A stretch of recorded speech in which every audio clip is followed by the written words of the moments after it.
Hello, my name is Inga Alberts. I'm a registered counselor working with children and adolescents, and today I'm going to speak about the brain, but more specifically, how to help your child regulate using the bottom-up method.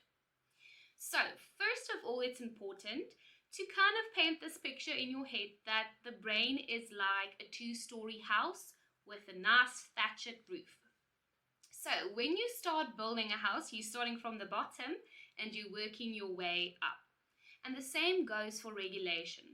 So when a child is throwing a tantrum, for example, you cannot go in with logic and reason and consequences because, as I'm sure you know, it's not going to play out well and the problem will not be solved.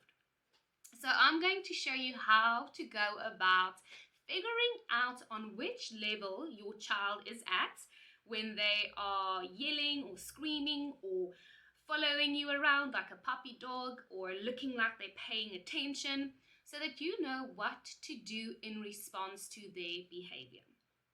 Alright, so our first bottom story is the "am I safe" story. This means that the child is asking the question, am I safe?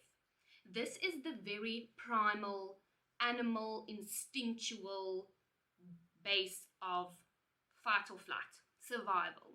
So in this place, your child is almost like a lion. So it's the scratching, the kicking, the yelling, the very observable behavioral outbursts. Alright, so you do not want to go in, as I said, with logic and reason, but you want to go in and meet the child at that level. So that means you are going to hold them or touch them. You are going to completely remove them from the situation that's causing the distress, because oftentimes it is the situation, the environment.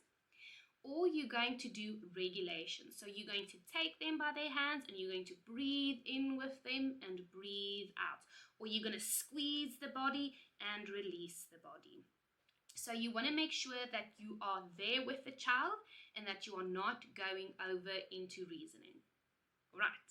And then on this second story, we have the "am I loved" question. So that is where a child asks, am I loved? This is the limbic system of the brain, so it's where all the emotions are, and it's kind of like the puppy. So if you saw the first story as the lion, the second story is the puppy. So here it's oftentimes where we see jealousy of siblings, where a child almost comes across as being a bit needy when they're following you, or they want to sit on your lap, or they want to hug your leg as you walk through the shopping malls and you drag them along. I've seen that quite a lot of times.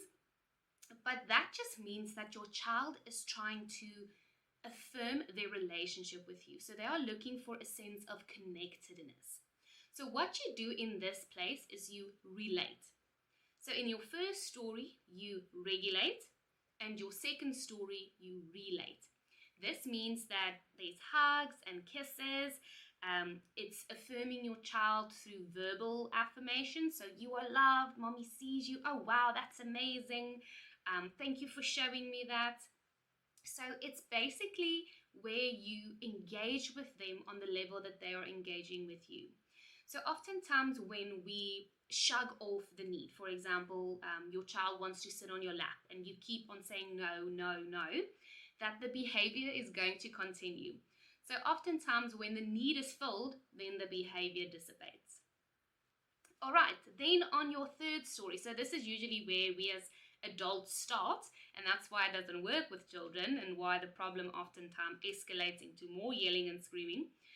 But this is the executive computer side of our brain. So it is our prefrontal cortex that makes decisions, that plan, that can concentrate and listen. And this is where I want to say our last area of communication will be. So this is the educational component, or where a parent can educate, and where you can speak about the consequences of actions, where you can help your child plan their future behavior so that it's more effective than their previous. But you cannot start at this place.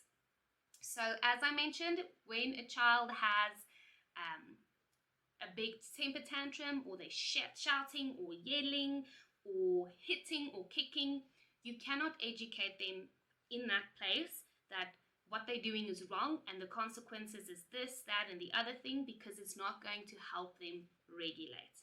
So as soon as your child is regulated, you can see they're making eye contact with you, their breathing has slowed down, it looks like they're paying attention to their environment and to you, then you can go into the educational part. All right, I hope you found that information valuable and helpful. I would love to hear if you have been applying it in your home and how that has been working. And thank you for listening to my videos. I really appreciate your support.